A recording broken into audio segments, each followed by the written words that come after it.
Olá, eu sou Zilka Teixeira, pedagoga, mestre e doutora em educação e gestora de duas estruturas de suporte na FAESA Centro Universitário.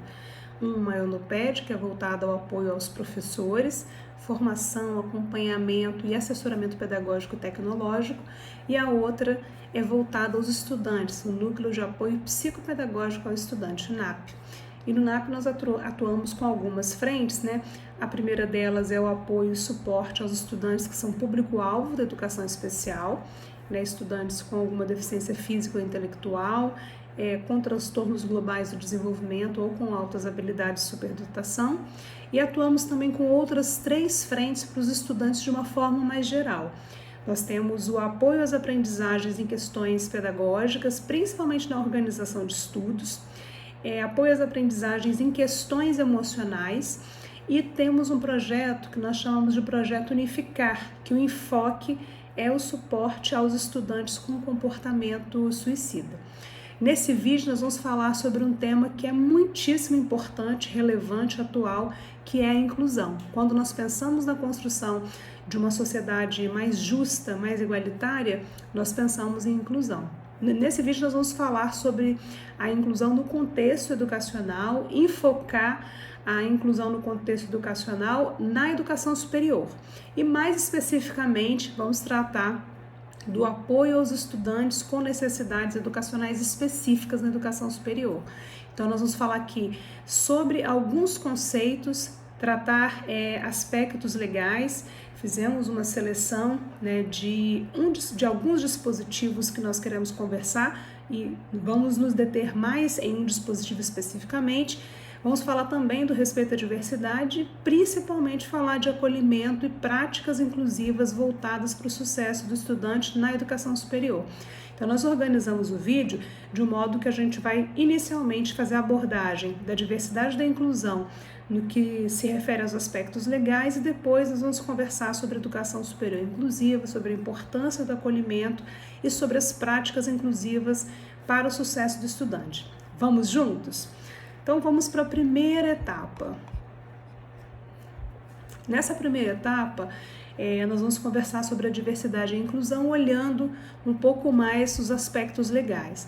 É importante inicialmente reconhecer que a diversidade e a inclusão são temas que têm sido muito discutidos, né, na sociedade de uma forma geral e também nas instituições de educação básica e também de educação superior, né? Tem sido temas também centrais nos estudos acadêmicos mais recentes. Nós temos observado aí até a instituição de periódicos devotados ao tema, artigos científicos, né, divulgação de experiências. Então é um tema que tem circulado os fóruns de discussão no que diz respeito ao aspecto acadêmico, né, nas academias. E é importante ressaltar também que tanto a diversidade como a inclusão, elas estão relacionadas, elas englobam, né, esses dois conceitos englobam a valorização e o respeito às diferenças individuais e ou coletivas, né, incluindo aí as questões de gênero, de raça, de etnia, de deficiência, de orientação sexual, idade, religião e outras. É importante colocar também que, do ponto de vista da etimologia, o termo diversidade significa diferença, dissemelhança, heterogeneidade e desigualdade. Então, a diversidade está relacionada à presença de características e experiências diferentes dentro de um grupo. E no ambiente educacional, quando nós pensamos nessas diferenças, nessa dissemelhança, é importante considerar que a diversidade se relaciona também com a valorização do que é diferente. Então, encarar a diversidade como possibilidade de enriquecimento individual e coletivo é um pressuposto desse movimento rumo à inclusão. Por outro lado, a inclusão dá um passo além. Então, passando da ideia inicial de valorização, de celebração da diversidade, a inclusão implica caminhar um pouco mais. Então, a inclusão se refere à criação de condições para que todas as pessoas, todos no contexto educacional, todos os estudantes, independente das suas particularidades, possam ter uma participação ativa na vida em sociedade, na vida no contexto acadêmico. né? Então, mesmo aquele estudante que tem uma necessidade educacional específica, ele também terá, nessa perspectiva, terá acesso aos recursos, às práticas pedagógicas, às oportunidades, de modo que ele, como todos os demais, serão capazes de desenvolver as competências que são requeridas para o exercício da profissão para a qual ele está se formando. Nós reconhecemos lá as diretrizes curriculares nacionais, onde o MEC estabelece quais são as competências gerais e específicas para a formação em todas as áreas, e o estudante que ingressa na educação superior, o nosso desenho, a nossa matriz curricular tem esse olhar. Então é importantíssimo que nós tenhamos também no campo da educação inclusiva esse olhar para compreender quais são as diferenças, respeitando essas diferenças, entender quais são as potencialidades e estabelecer então plano para que esses estudantes tenham acesso aos recursos, às práticas e às oportunidades em cada curso. Por isso que a gente entende que a inclusão exige uma mudança na estrutura e na atitude, né? É estrutural e é atitudinal, porque o foco é eliminar barreiras, é promover a equidade, para garantir assim que os estudantes, de uma forma geral, tenham acesso e tenham sucesso, né? Permanência, sucesso dentro, considerando as suas capacidades e os contextos onde eles estão inseridos. Nesse vídeo nós optamos por fazer aproximar a nossa lente, por enfatizar o público-alvo da educação especial, como nós mencionamos anteriormente, alunos com deficiência, transtornos globais do desenvolvimento ou altas habilidades de superdotação. Então, é importante nesse sentido lembrar que o Brasil é signatário da Convenção Internacional sobre os Direitos das Pessoas com Deficiência, que é uma convenção adotada pela Organização das Nações Unidas, e essa convenção tem o propósito de promover, proteger e assegurar o desfrute pleno e igualitário de todos os direitos e liberdades fundamentais por parte das pessoas com deficiência e promover, então, o respeito pela dignidade da pessoa com deficiência. Então, nós fazemos parte, somos signatários. Além disso, a Constituição Federal de 1988 declara a igualdade de todos e a educação como um direito social dos brasileiros, estabelece lá entre os objetivos fundamentais promover o bem de todos, sem preconceito algum de origem, de raça, sexo, idade ou qualquer outra forma de discriminação. E quando a Constituição trata, no artigo 205 da educação, ela trata a educação como um direito de todos, assegurando o pleno desenvolvimento da pessoa, o exercício da cidadania e a qualificação para o trabalho.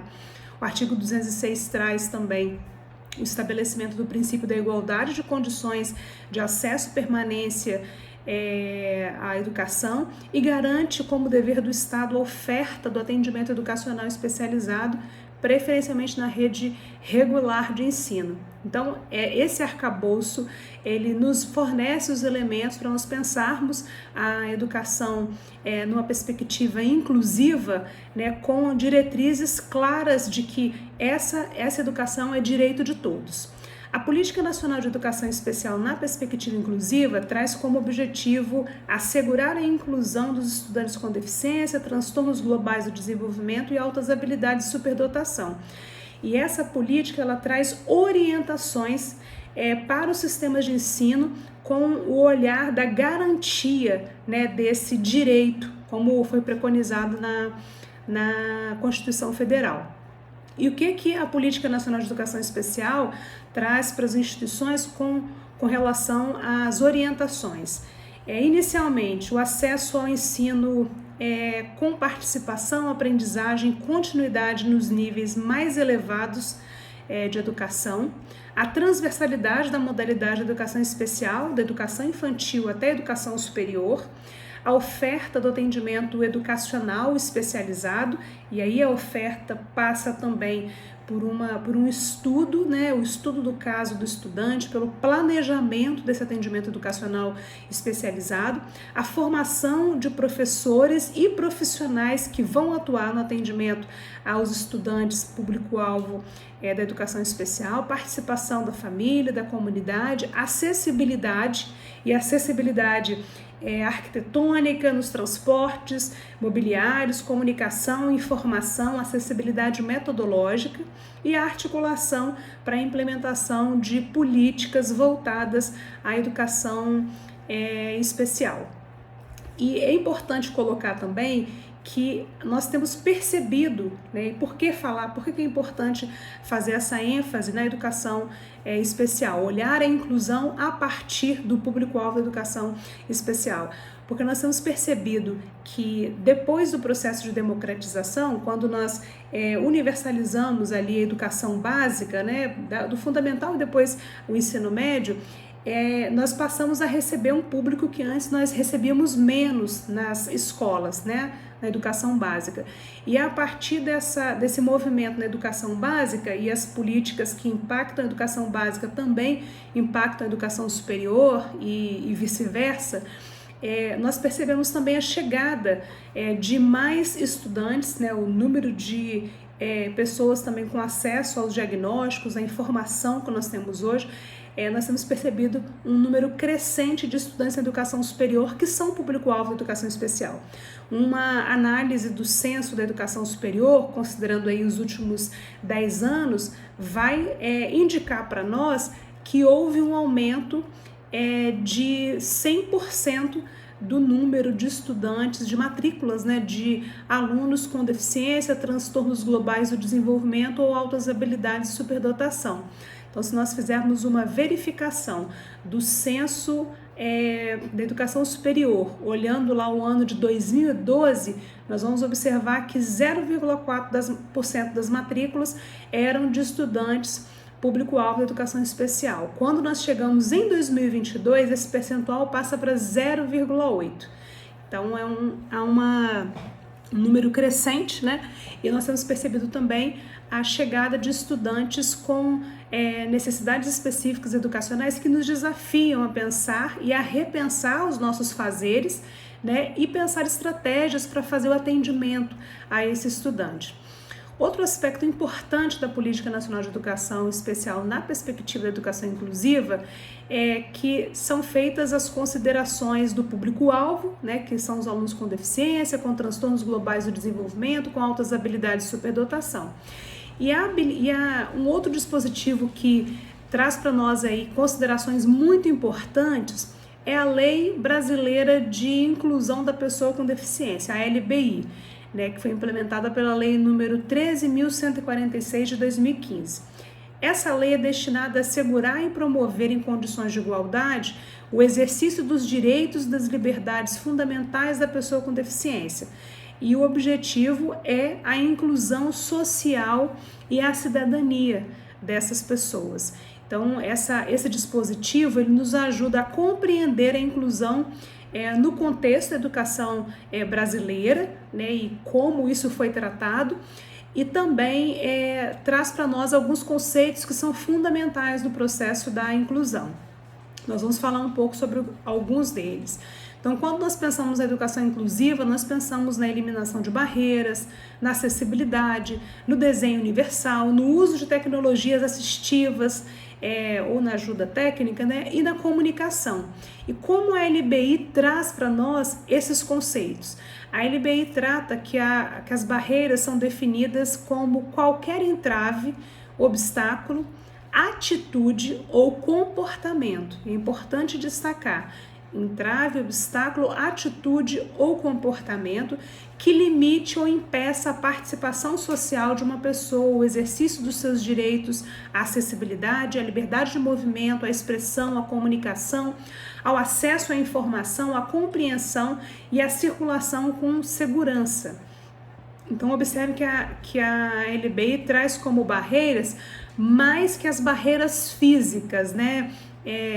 Urbanísticas, arquitetônicas, de transporte. Então, ela tem uma dimensão que também alcança a atitude e o comportamento. Ainda de acordo com a LBI, as barreiras podem ser classificadas em barreiras urbanísticas, barreiras arquitetônicas, barreiras nos transportes, barreiras nas comunicações, barreiras atitudinais, atitudes, comportamentos que impedem ou prejudicam a participação social da pessoa com deficiência em igualdade de condições e oportunidades com as demais pessoas, isso é importante destacar. Barreiras tecnológicas, né, que podem dificultar ou impedir o acesso da pessoa com deficiência às tecnologias, e são esse conjunto de tipos de barreiras precisam ser pensados por nós no nosso cotidiano quando nós recebemos o estudante público-alvo da educação especial. Então, quando eu penso na eliminação de barreiras, eu penso também na acessibilidade, né, que é um outro conceito que é muito relevante, que a LBI ela explica qual é o entendimento que se tem sobre a acessibilidade, que é entendida como possibilidade e condição de alcance para utilização com segurança e autonomia. Então, é importante reforçar possibilidade e condição de alcance para a utilização de espaços mobiliários, equipamentos, edificações, transportes, informação e comunicação com segurança e autonomia, inclusive sistemas e tecnologias e outros serviços e instalações que são abertos ao público, de uso público ou privado, coletivo, das pessoas com deficiência. Então, esse é o entendimento sobre acessibilidade. Um outro conceito fundamental que aparece também na Lei Brasileira de Inclusão é o de desenho universal, né, que no dispositivo o desenho universal é abordado como sendo a concepção de produtos, ambientes, programas e serviços para serem usados por todas as pessoas, sem necessidade de adaptação ou de um projeto específico. Então, esse é o desenho universal. A tecnologia assistiva ou a ajuda técnica também é um outro conceito fundamental relacionado à inclusão. E essa lei, a LBI, explica que a tecnologia assistiva são os produtos, os equipamentos, os dispositivos, recursos, metodologias, estratégias, práticas e serviços que têm como finalidade promover a funcionalidade, a atividade e a participação da pessoa com deficiência ou com mobilidade reduzida para sua autonomia, independência, qualidade de vida e inclusão social.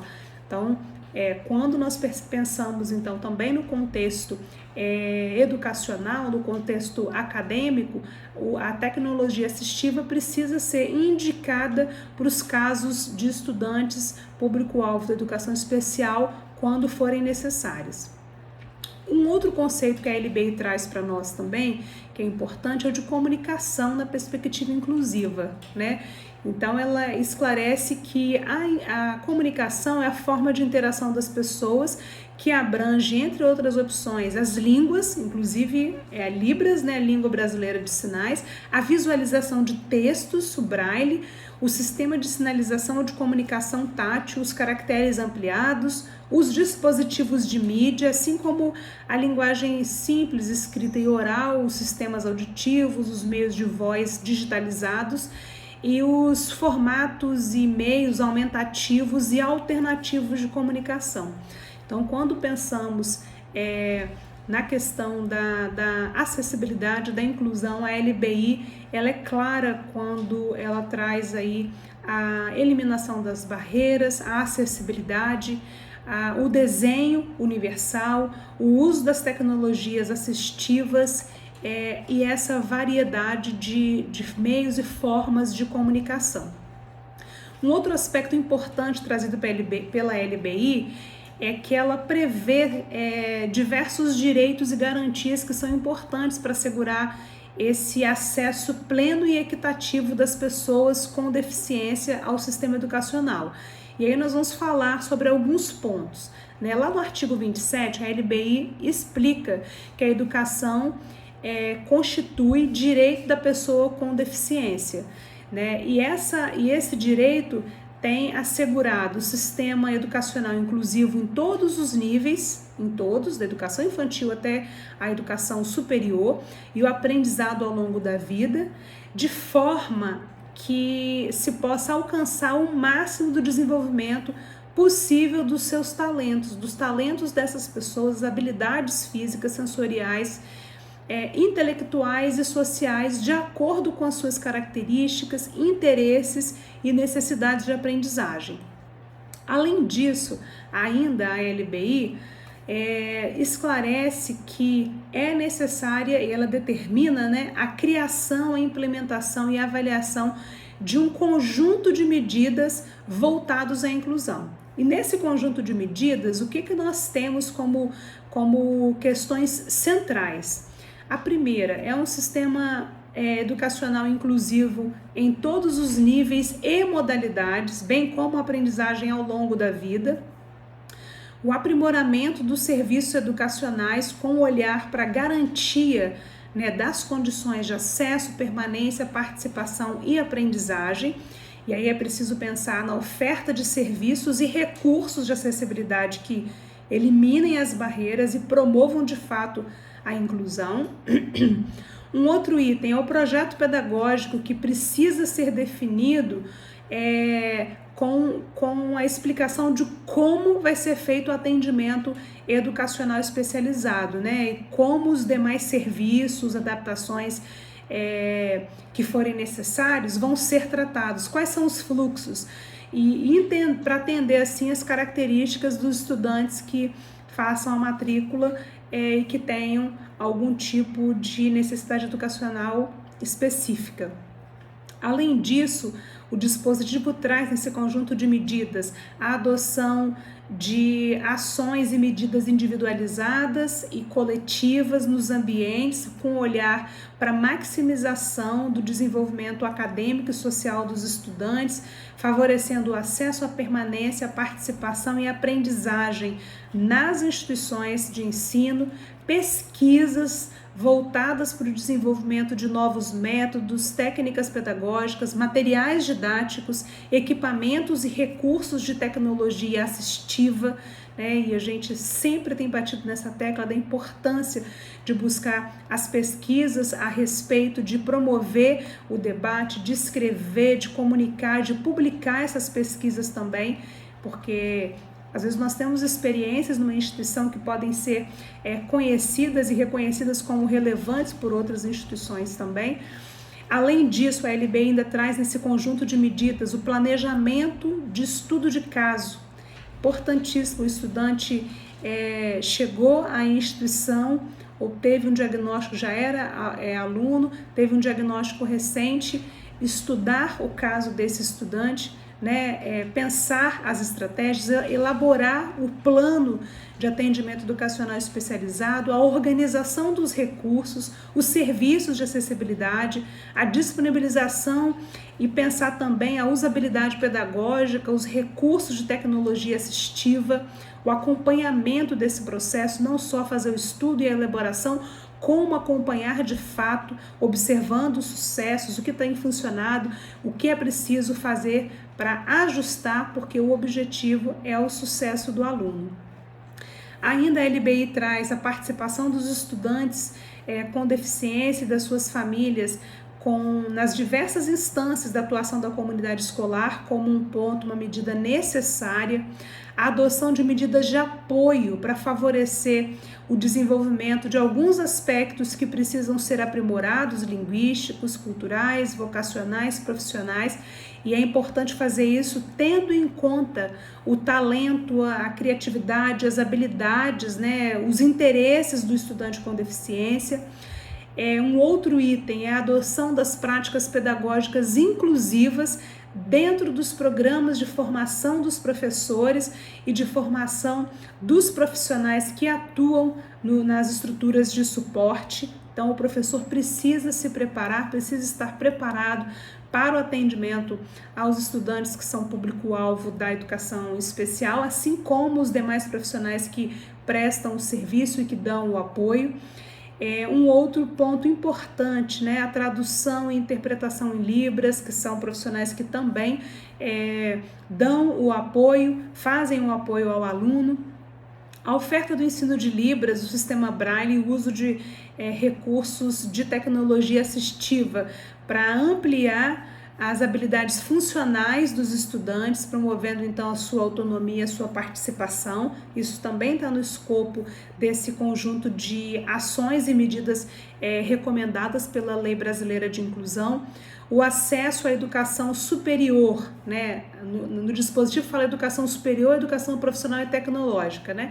mas vamos tratar aqui da educação superior em igualdade de oportunidades e condições com as demais pessoas, com os demais estudantes que não tenham deficiência, inclusão em conteúdos curriculares, nos cursos de nível superior de educação profissional e tecnológica dos temas que estão relacionados à pessoa com deficiência e nos campos específicos do conhecimento, o acesso da pessoa com deficiência em igualdade, não só no que diz respeito ao aspecto acadêmico, né, ao conteúdo acadêmico do curso, mas também nas condições relacionadas às outras atividades de integração ao ambiente acadêmico, jogos, atividades recreativas, esportivas e de lazer também, que são ofertadas no campo educacional.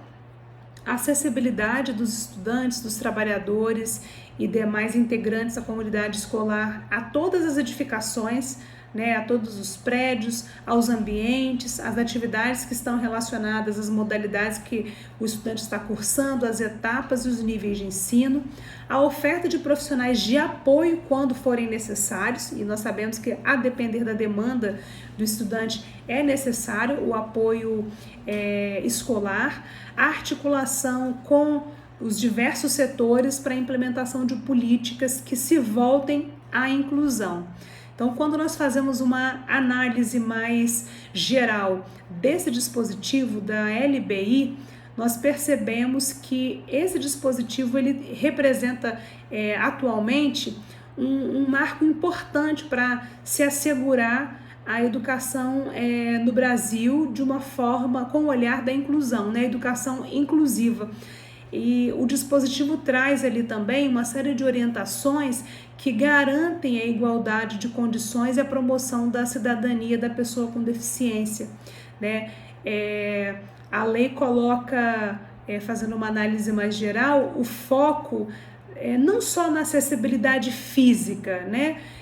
Na eliminação das barreiras físicas, mas também com o olhar para a acessibilidade metodológica, para a eliminação de barreiras que são barreiras do campo mais pedagógico, né? Tem esse olhar para o incentivo à formação, ao estudo constante dos profissionais que atuam com o público-alvo da educação especial, com olhar para que, de fato, os profissionais compreendam essa complexidade, estudem, façam os estudos de cada caso, busquem na literatura e busquem a partir da experiência, no diálogo com os diversos setores, com os professores e com as estruturas de apoio, as estratégias que vão compor, então, o plano de atendimento desse estudante. Tem um outro dispositivo também que nós vamos apenas fazer um comentário, mas que é importante dialogar, estudar e pensar estratégias para esse público também, que é o dispositivo, que é a Lei 14.254 de 2021. Esse dispositivo, ele não traz a educação superior no texto da lei, né? Dispõe sobre o acompanhamento integral dos estudantes com dislexia, transtorno do déficit de atenção e hiperatividade, outros transtornos de aprendizagem. Mas, embora essa lei não mencione educação superior, né, as disposições que aparecem ali, e considerando a realidade atual das instituições de educação superior, nós reconhecemos que esse número de estudantes com diagnóstico tem crescido, tanto com o diagnóstico do transtorno do déficit de atenção e hiperatividade, dislexia, como de outros transtornos de aprendizagem, e que nós precisamos estar preparados e estar em preparação o tempo inteiro, pensando, considerando essa realidade. Então, os nossos planejamentos, estratégias de atuação precisam considerar também esse público que, embora não seja público da educação especial, há uma série de recomendações, né? Quando nós recebemos o estudante com o laudo médico, com a avaliação neuropsicológica, a gente já observa ali também algumas indicações de estratégias que podem ser utilizadas, né, para atendimento àquele estudante, porque nós também precisamos pensar nesse estudante com a sua necessidade de acompanhamento integral enquanto ele está fazendo a graduação. Então, ele também precisa desenvolver todas as competências que estão previstas nas diretrizes curriculares nacionais. Então, as estratégias pedagógicas, as metodologias precisam também alcançar ao estudante com transtornos de aprendizagem, né? TDAH, dislexia e outros. Então, o estabelecimento de um plano de acompanhamento desses estudantes é fundamental para que eles tenham sucesso na sua trajetória acadêmica. Então, encerramos aqui o item sobre os dispositivos. A gente acaba tendo que fazer uma citação de alguns termos e de fazer alguns esclarecimentos com relação aos conceitos. E agora vamos falar um pouquinho sobre educação superior inclusiva, sobre o acolhimento e as práticas inclusivas. Quando nós pensamos na educação de uma forma mais ampla, entendida aí como o processo de aprender e ensinar o que é necessário para a vida em uma determinada sociedade, né? O nosso conceito, a nossa ideia de sociedade, a diversidade que a gente também percebe na sociedade, e essa percepção vem mudando ao longo do tempo. Esse processo de educação abrange processos que são processos formativos que vão se desenvolver na vida familiar, na convivência, no trabalho, nas instituições de ensino, de pesquisa, nas organizações, nas manifestações culturais, né? É isso que a nossa LDB traz para nós como conceito de educação. Quando nós olhamos para a educação que se desenvolve de forma mais sistemática nas instituições de ensino, né? Esse dispositivo vai trazer para nós algumas finalidades para a educação superior. E ali tem uma lista de finalidades da educação superior. Essa forma que é mais sistemática e intencional de educação, ela precisa se vincular ao mundo do trabalho, à prática social. Então, o espaço acadêmico é um pedaço do que acontece fora, né? Uma parte da sociedade. Então, na educação superior, quando nós pensamos o contexto institucional, né, nós precisamos pensar também na incorporação dos avanços no campo científico, tecnológico, cultural, filosófico, e o nosso processo de ensino e aprendizagem precisa ser contextualizado. Ele precisa estar atualizado, preparação para o mundo do trabalho, para a prática social. Então, nós precisamos pensar numa educação contextualizada e personalizada. Então, nas nossas diretrizes institucionais, nós precisamos nos pautar no respeito à diversidade e à inclusão, entendendo que são temas atuais, que nós vimos agora há pouco uma série de dispositivos legais e de recomendações que estruturam esse conceito de inclusão, né? E além disso, nós precisamos pautar também as nossas diretrizes no intercâmbio sociocultural educativo com as organizações do nosso entorno, nacionais e até internacionais, o olhar para a perspectiva de integração e empregabilidade dos nossos estudantes e egressos, né? Com um currículo contextualizado que enfoque, que amplie, né, os espaços de aprendizagem também para a comunidade, né, o estímulo ao despertar de cada estudante para que ele tenha um aproveitamento integral das suas potencialidades, né, e aí ele vai assumir mais riscos, ser independente, ter autonomia para o que ele quiser fazer, para abrir um negócio, para ter uma posição dentro de uma organização, enfim, buscar o seu autoconhecimento, né? Entender que a aprendizagem é um processo permanente e contínuo. Então, essas diretrizes institucionais, elas pautam os nossos fazeres no campo, tanto na sala de aula, como também no suporte, no apoio, né, ao estudante. Então, no que está relacionado à formação social dos estudantes, nós precisamos também ter um olhar para que se constitua, né, dentro da instituição, os espaços, né, que todos os espaços sejam espaços de respeito e de reconhecimento da diversidade. E aí nós voltamos ao olhar da multiplicidade, né, do diverso, do diferente. Não só o reconhecimento no sentido de identificação, mas o reconhecimento no sentido da valorização, né? E quando nós pensamos nesse reconhecimento da diversidade, nós precisamos também olhar e buscar a personalização do processo de ensino-aprendizagem, porque essa personalização possibilita uma articulação, um alinhamento entre as necessidades, os interesses e as potencialidades de cada estudante, aí considerando o estudante na sua diversidade, e os objetivos de formação que já foram delineados para cada curso e também aqueles que são mais gerais da instituição. Então, o nosso olhar precisa ser o olhar para a individualidade de cada estudante, né? Quando a gente pensa na personalização, é isso, perceber cada sujeito com as suas características únicas, que pode sofrer algum tipo de influência, ou influências diversas, né? E que precisa ser compreendido, entendido nas suas particularidades, olhando as suas potencialidades, necessidades e interesses. E essa percepção precisa também ser olhada no planejamento das ações de formação, né? É um princípio fundamental, esse da personalização é um princípio fundamental para a construção de uma educação superior inclusiva.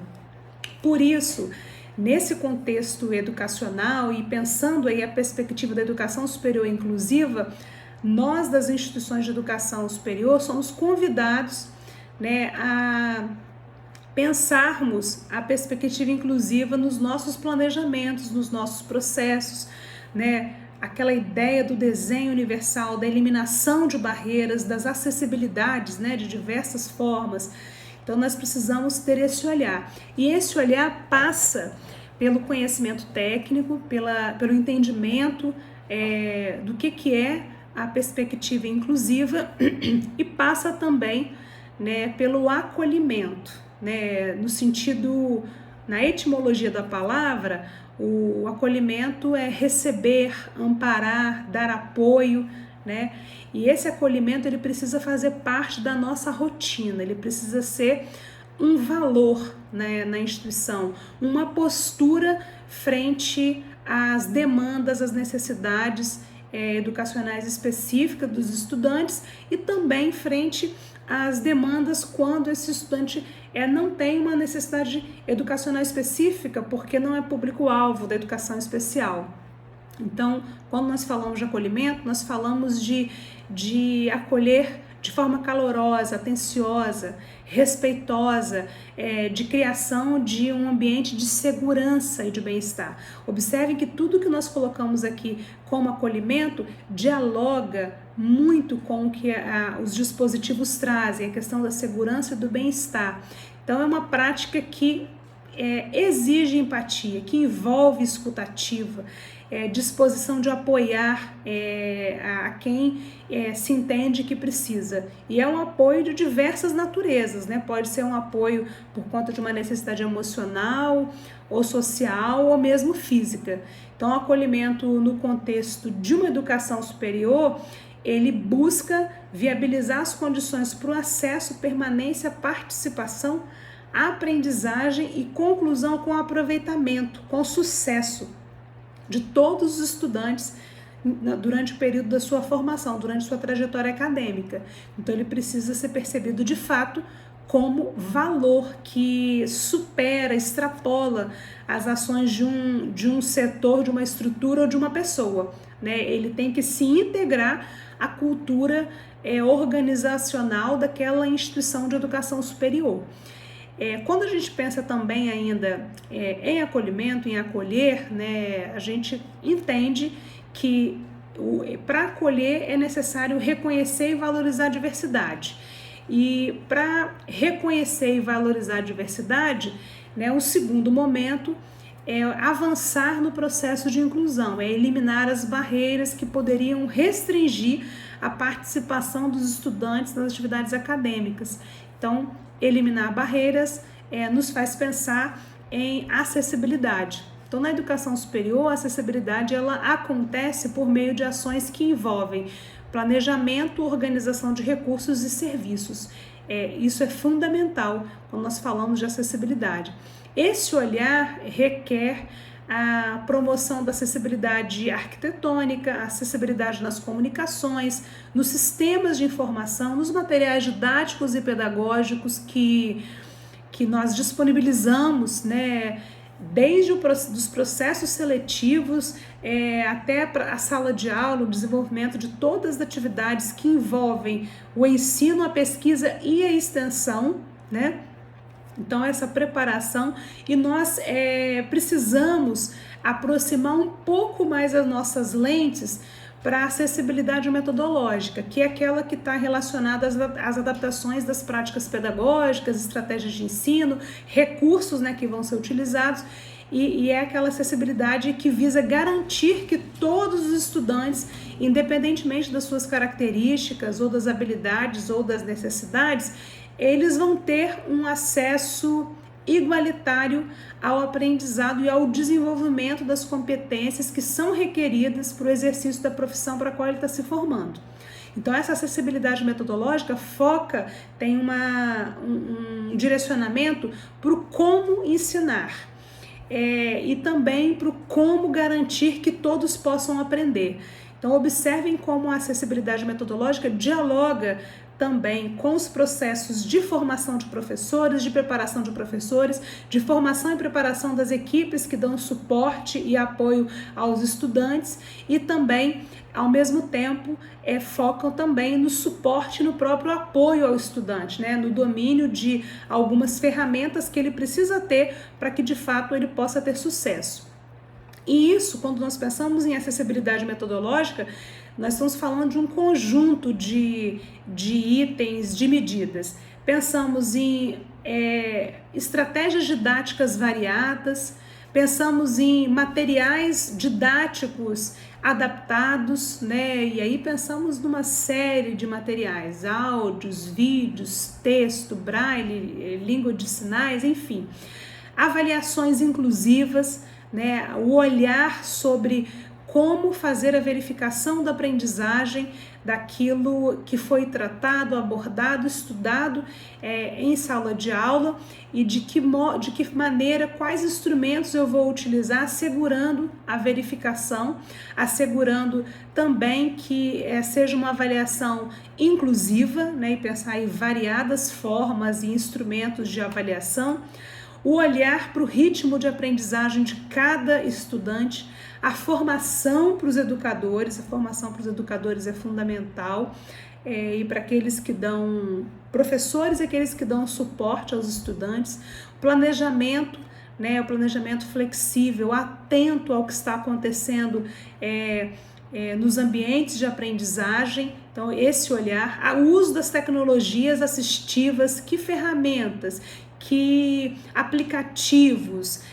que softwares eu posso utilizar para atender aos meus estudantes, aos estudantes que têm demandas específicas e aos estudantes que também talvez não sejam público-alvo da educação especial, mas têm algumas demandas pontuais. E a participação dos estudantes também, que é fundamental, né? Além de ambientes acessíveis, de tecnologias, né, acessíveis, que são itens fundamentais. Um outro ponto também relacionado à acessibilidade metodológica que é muito importante ser pensado é a implementação de serviços personalizados. Então, conhecer a estrutura, o perfil dos estudantes para pensar quais são os serviços que podem ser ofertados para fazer esse suporte, para dar esse apoio, para garantir a acessibilidade metodológica. Então é importante ter o diagnóstico, o mapeamento e o olhar para essa personalização. E aí a gente se pergunta, nossa, acessibilidade metodológica, eliminação de barreiras, inclusão, como as instituições podem assegurar a eliminação dessas barreiras, essa acessibilidade metodológica. É importante que as instituições tenham em mente, no primeiro momento, o acolhimento, né? Acolhendo, planejando ações de apoio, de suporte, implementando estratégias eficazes com o olhar da acessibilidade, da inclusão, e esse acolhimento é fundamental, é o primeiro olhar. Então, mesmo sabendo que o acolhimento é um valor inestimável das instituições, é necessário, esse arcabouço de estratégias ele vai acabar se efetivando a partir da estruturação dos núcleos de acessibilidade, né, de acessibilidade de apoio para os estudantes. Então, mesmo sendo um valor, o acolhimento perpassa todos os espaços e setores da instituição, mas é importante a constituição desses núcleos de acessibilidade de apoio e suporte aos estudantes, que são estruturas permanentes voltadas para o acesso, permanência e para o sucesso acadêmico dos estudantes durante toda a sua jornada, desde a seleção, quando ele é candidato, até a colação de grau. E essas estruturas de suporte e de apoio, elas precisam estar integradas na instituição a outras estruturas de suporte. Então, não basta ter um núcleo de apoio psicopedagógico ao estudante, um núcleo de acessibilidade, um núcleo de suporte ao aluno. É preciso que esse núcleo faça essa articulação, esteja integrado a outras estruturas de apoio, né? Formando assim uma grande rede de apoio que se volta ao sucesso do estudante, desde o momento que ele ingressa. Então é importante que as estruturas tenham um escopo de trabalho definido e que seja flexível, que seja construído em diálogo com as coordenações, com os núcleos de estágio, de relacionamento, secretaria acadêmica. Essa integração é fundamental para que as ações sejam de fato concebidas e pensadas com essa lógica da integração. Então é importante considerar a realidade que nós temos percebido e recebido e que tem chegado à educação superior, do número crescente de estudantes com demandas educacionais específicas, e é por isso que os núcleos se constituem como espaços de discussão, de fomento, de se pensar, de se estudar cada caso, de se planejar o atendimento a esses estudantes. Com acesso à informação e ao diagnóstico que nós temos, né, a partir das avaliações e das pesquisas que devem ser feitas nesses núcleos, é importante lembrar que o mapeamento, por exemplo, do perfil de quem está ingressando é um item, uma ação fundamental para conhecer desde a chegada quem são os estudantes que vão demandar o apoio institucional e o apoio desses núcleos de acessibilidade, núcleos de apoio psicopedagógico aos estudantes. É importante também que esse núcleo precisa ter o olhar para o acolhimento no processo de integração desse estudante. É importante reforçar, estudar e considerar as necessidades de cada estudante. Planejamento, acompanhamento do processo formativo são fundamentais. Não adianta fazer o estudo inicial, fazer um planejamento e não fazer o acompanhamento de todo o processo formativo. Então, há estudantes que vão estar no nosso radar do início do curso, do momento do processo de seleção até a colação de grau. Há estudantes que podem estar no nosso radar por um determinado período, a depender da necessidade que ele indica naquele momento. Exemplo disso, os estudantes de educação especial estarão no radar dos núcleos de apoio durante todo o processo de formação. Então é fundamental esse entendimento, o alinhamento das ações que são planejadas sempre e estruturadas junto com as coordenações de cursos, com os professores, o acompanhamento sistemático dos estudantes, a oferta dos serviços alternativos, né, para estudantes que tenham essa demanda, né, e o olhar até para as questões relativas à saúde emocional dos estudantes. Nós sabemos também que nós temos recebido um número crescente de estudantes com depressão, ansiedade, comportamento suicida e outros, né? Além do público que a gente conhece, que são estudantes com algum transtorno de aprendizagem. Então, essas estruturas, esses núcleos eles se voltam para contribuir para a melhoria do processo de ensino-aprendizagem. Esse tem que ser o olhar, essa tem que ser a visão.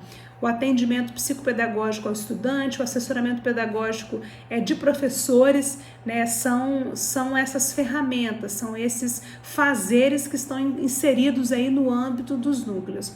O uso de tecnologias, né, o olhar para potencializar aquilo que é possível potencializar, para a eliminação de barreiras, o olhar para o acompanhamento integral do estudante, considerando os diversos aspectos, né, acadêmico, emocional e social, são objetos de estudo desses núcleos e objeto de planejamento das ações no seu cotidiano. É necessário e é fundamental.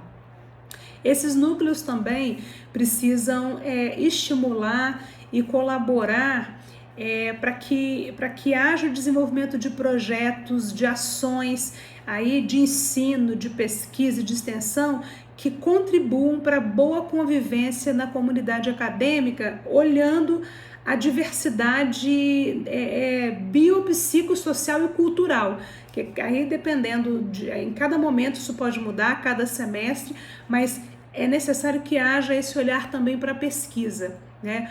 Um outro aspecto importante que a gente precisa destacar é que esses núcleos de apoio aos estudantes, eles precisam ser conhecidos, não só conhecidos, né? Conhecidos e reconhecidos pela comunidade acadêmica e com seus fluxos mais estruturados, claros, processos revisados, revisitados constantemente, né? Porque a realidade muda e se nós não tivermos cuidado, os nossos fluxos, os nossos processos não dão conta de atender a realidade. Então, eles precisam ser sempre revisitados, atualizados quando for necessário. E esses espaços precisam ser reconhecidos como lugar de acolhimento, né, de acolhimento e de suporte, considerando não só suporte aos estudantes, como também suporte aos professores, né? Porque são esses dois os agentes centrais, né, estudante e professor, do processo de ensino e aprendizagem. Então a nossa fala nesse vídeo é fundamentalmente para tratar dessas questões muito relacionadas ao acolhimento como um valor necessário para a educação numa perspectiva inclusiva. Nós vamos encerrar aqui então esse momento de estudo, desejando que essa nossa fala, esse nosso diálogo faça com que vocês pensem mais sobre o tema da inclusão, que desperte a curiosidade epistemológica de cada um de vocês. Nós entendemos que promover a inclusão é uma responsabilidade de todos no campo acadêmico, institucional, e que quando nós acolhemos os estudantes, adotamos práticas inclusivas e operamos numa lógica de construção coletiva, nós estamos contribuindo sim para que nós tenhamos uma sociedade mais justa. Então nós esperamos que esse vídeo tenha trazido essas reflexões para vocês, informações sobre o tema. Nós ficamos por aqui e tendo uma outra oportunidade nós podemos dialogar mais sobre o tema da inclusão. Sucesso a todos e até breve.